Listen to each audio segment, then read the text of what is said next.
வண்டி போய்கிட்டு இருக்கும்போதே ஓடுது வண்டி பின்னாடி பார்த்து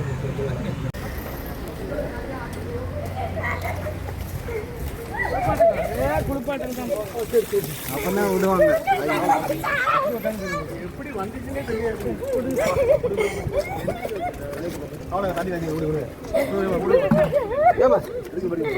தண்ணி தண்ணி விடு தண்ணி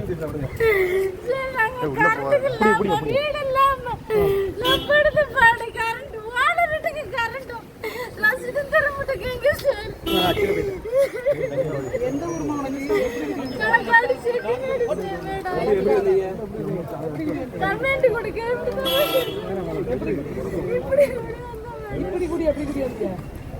பானையோடி வந்த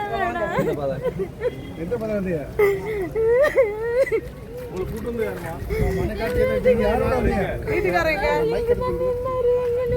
காணாம போயிட்டாப்ல எங்க உங்க பேர்ல பேரு இங்கே கூட இல்ல எங்க சாண்டு கேட்டாங்க அதுவும் நான் வாங்கிட்டேங்க பாருங்க கரண்ட் வராதுக்கா தீ குளிச்சு என்ன கரண்ட் கிடையாது ஒவ்வொரு பக்கமா அணையா விடுதாங்க மேடம் எங்களுக்கு வாழை வீடு தான் காங்கிரீட் போட்டு வீடு கிடையாது வாழை வீட்டுக்கு 2 வாரமா வாங்க பேசிக்கலாம்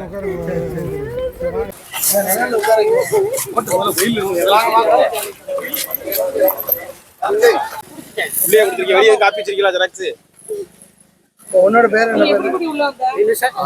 ஹைகோர்ட் மகாராஜா செட்டிமேடா.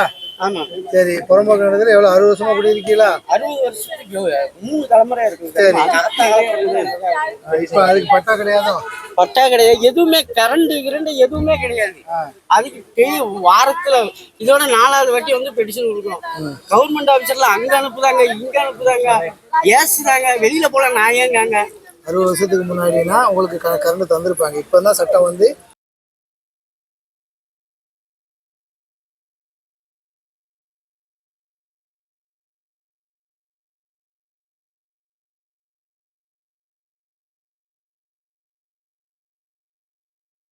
எங்களுக்கு வீடு இல்லாம பிள்ளைகளும் கிடையாது சார். கரண்ட் கேட்க கரண்ட்டுக்கு வீட்டு ரசீது வேணுங்காங்க. வீட்டு ரசீது கேட்டதுக்கு இருப்புற சான்று வேணும்னாங்க. ரேஷன் கார்டு எல்லாமே அந்த வீட்டுக்கு நான் மாத்திருக்கேன் சார். ஆனா அங்க இங்க அலைய விட்டு அங்க உள்ள கரண்ட்டுக்காரங்க வெளியே போய் சொல்லி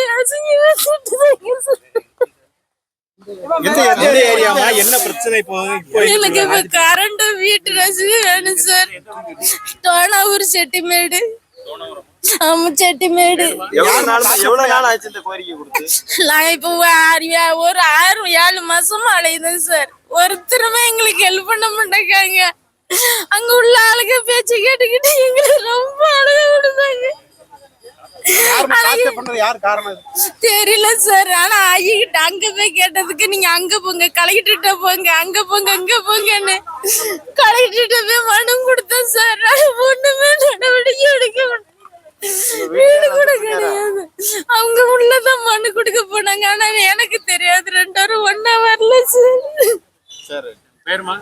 நாகமாரி எப்படியாட்டு எனக்கு இந்த 2 வாங்கிட்டாங்க சார். குடியிருக்க கூட வீடு கிடையாது.